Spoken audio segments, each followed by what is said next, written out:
down, will never come down. When the sun comes up, we'll be feeling how we do right now. My heart's on fire, coming down to the wire. While the world sleeps, we'll keep burning brighter and brighter. Hey everyone, thanks for joining us.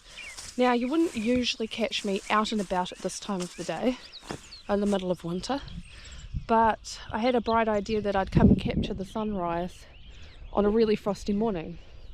But it's beginning to dawn on me that because I don't open the curtains before 8 o'clock in the morning, I actually have no idea what time the sun rises, so there's no sign of it.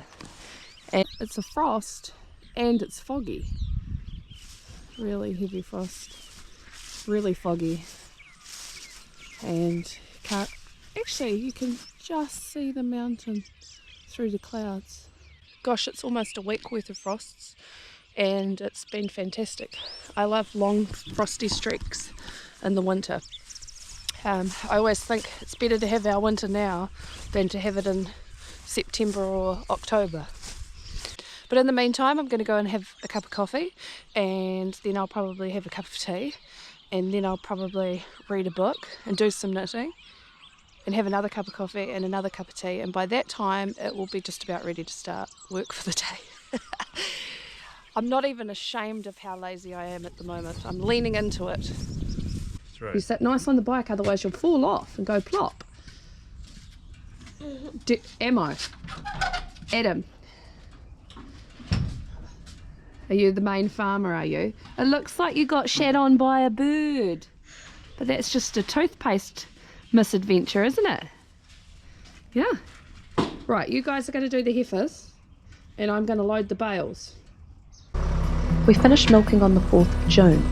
We feed around 13 kilos of dry matter per cow per day throughout the winter. I had originally budgeted on feeding the cows 1 bale of silage and 2 bales of hay per day throughout the dry period. The growth in late May and early June has exceeded my budget predictions, so the cover we are grazing is higher than anticipated. That has allowed us to reduce the amount of supplement that we are feeding to 1.5 bales of hay and half a bale of silage. Saving that surplus supplement means we will have 30 bales more silage and 30 bales more hay come the beginning of August. That serves as a very nice insurance policy if it turns to custard in the springtime.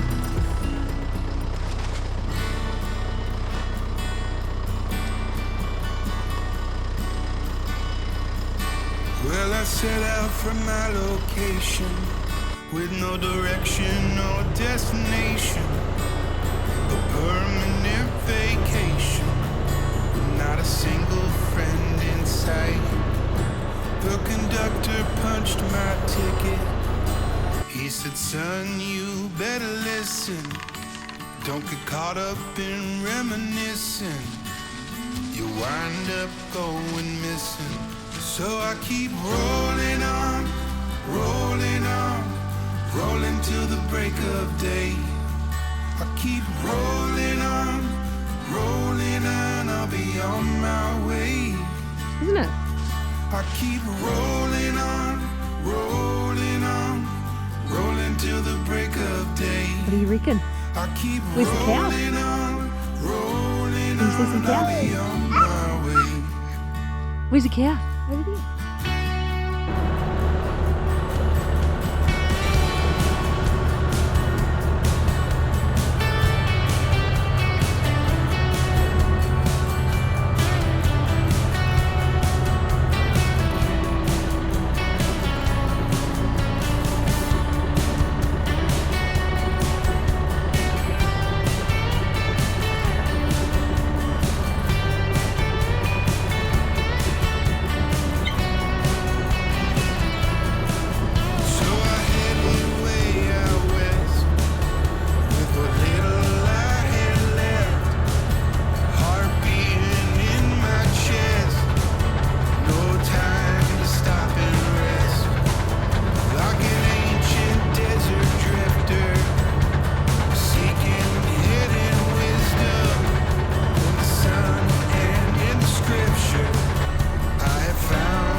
we're wintering 130 cows this year, and they're split into two mobs. I've got 45, I think there's about 45 here in this mob, and so that must make 84. There's 84 cows in the other mob, and we actually had one of our in-calf heifers slipped at the beginning of June, and I had no interest in milking her, but she did come into milk and Urian couldn't resist, so he's actually milking her once a day. So I've got 129 left to calve, and one is already calved, so one down, 129 to go. It'd certainly be less work to just run them as one mob of 129. The 129 in one mob, the threshold for rain is probably about 5 mils, and then they need to be stood off. So by splitting them in two, the threshold is probably more like 10 mils or 15 mils. It's less the further into winter that you get, but these guys were the last, this mob here were the last ones to dry off. I dried them off in batches.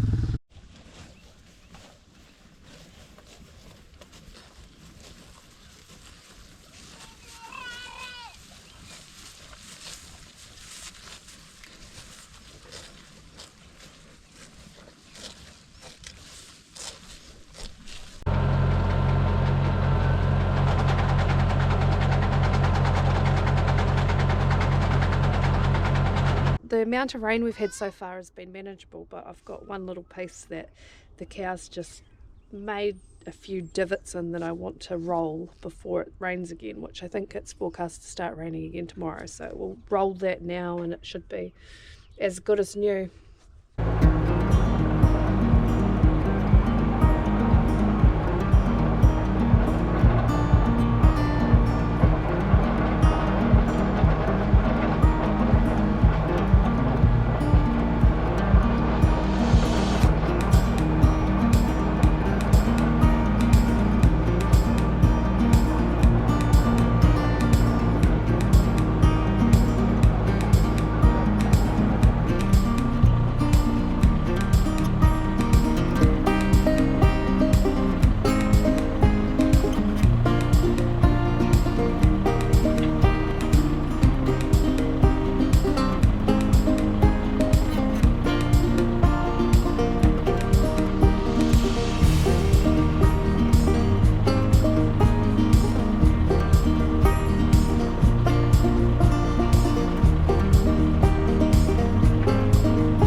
At the moment we're running a 108-day round. I have experimented with longer rotation lengths than that, between 120 and 140, because like I said before, we are frost country. But one of the things that I found is that at a 140-day round you've got an unbelievable amount of nutrient loading on a small area, and I think when you get into spring and you're going back and grazing those paddocks in your first rotation with your milking cows, they find it less palatable when there's been that high stocking rate. We moved away from that, and 108 is kind of the Goldilocks zone, and what we found last year when we did a 108-day round was that the quality of the protein in the spring pasture was just better. It hadn't had too long, but it had had enough time. And so in the past, when I've done a 140-day round, then the protein in the spring grass is actually a little bit too low, which is in many ways is the opposite problem than what a lot of people have, but I think it's because we don't put any nitrogen fertiliser on. Our nutrient budgets that we have to do for the dairy factories, we're negative nitrogen. We're sucking nitrogen out of the atmosphere with how we do it. One of the questions that we had last week, which was a pretty good question, and I didn't really cover it, but the question was, what is an example of a overseas animal that has gone to the overseas side of the dial, and what is an example, what are the things that we're looking for an animal that's gone more to the New Zealand side of the dial? And so this cow here, she's an example of the overseas side of the dial cow. She's quite tall, she's got an amazing udder texture. See how the udder is well above the hocks? Now, Maybe we could do an exercise of what age that you guess this cow to be. Write in the comments below what age you think this cow is. But she's a great example of an overseas cow. She's by a bull called Alta Iota, I think. Yeah, she's more tall than she is wide. Pretty sharp over the shoulder. She's quite a narrow cow. It's kind of a tall, narrow cow. But yeah, guess what age she is? See how her pin bones are actually quite wide relative to her tail, and her tail sits down between them. That's something that you see in the overseas cows that you don't see so much of it in New Zealand. We've probably only got 2 cows in the herd that are actual 100% New Zealand genetics, and they're cows that we brought when we put the herd together. So in here, she'd actually be the only cow that we have that's by a Kiwi cross bull, but that's an example of a New Zealand cow, and she must be rising 8, and you can see that her udder is just below the hocks. Everything's way lower to the ground. She's just above my hip height, so she's really little, really little. Everything's low to the ground. The udder's just a little bit below the hocks. If you look at the bones around the pasterns, there's quite short bone. She's quite chubby. She carries a fair amount of condition. She actually doesn't really like this attention. She just wants to be ignored. I don't mind a cow that wants to be ignored.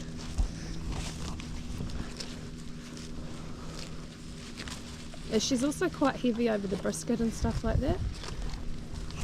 So we're trying to remember what we paid for that cow, and so she was quite a bargain.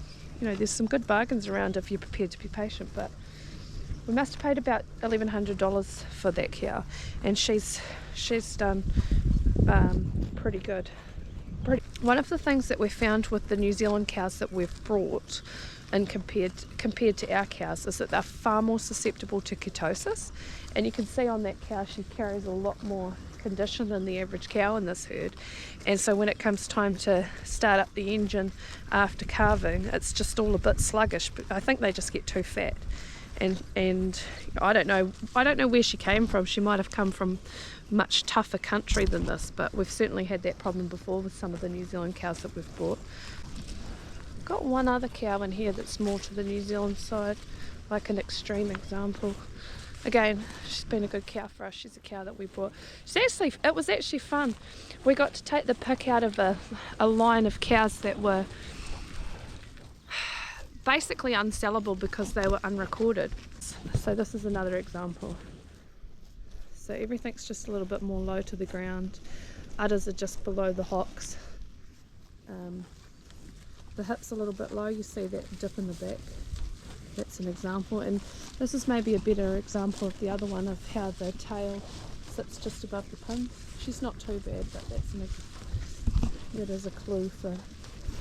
This is maybe a better example of a New Zealand rear end, where you have the hyena, the tail sitting right up there. That sort of illustrates that there's not enough room in the pelvis area for the tail to sit nicely, and so hence the udder. Not enough room for the udder. She's actually one of the cows in our herd that has an udder breakdown. She's still able to keep it healthy because, I don't know, that's Anthony's favourite cow. But yeah, that's a really good example of a common rear end that you see in the New Zealand population that you wouldn't see in the overseas so much, where the tail sits above the pin bone. Yeah, if they get too extreme it can get a bit problematic. But this is Bonnie.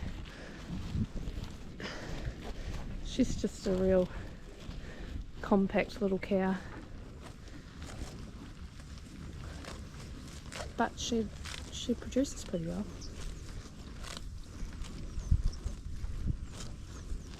And she must be getting close to 8.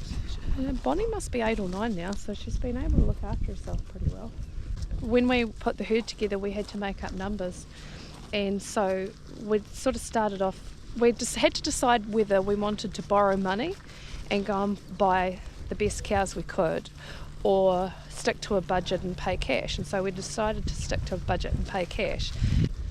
So we started off with a budget of $1,600, and then when we started going to sales, we started to realise that, hang on a minute, we could do it for a lot less than that. And so we just basically decided, how low could we go? And I think this is one that we got for $1,200. She's actually unrecorded. And that was the reason why we could take the pick out of this. That was basically a line of animals that was destined for the works because they were unrecorded and unsellable. So we went and took the pick out of them. And we got some pretty good cows out of that line. And this is Bonnie, and she's one of them. Because everybody's chasing BW. Everybody at the sales is chasing BW. And I'd say as of this weekend coming, our BW would be so negative it would freeze water. It'd freeze water. It's going to be so negative. Our BW is just so low. That's the fun thing that we did when we put this herd together, is everybody is chasing BW, and there's always competition regardless of what the price of cows is for animals that have BW. And we decided that we didn't want to do that, and we actually made it a bit of a game that we'd see just how low we could go in buying cows. And so our competition at the time was actually the works buyer.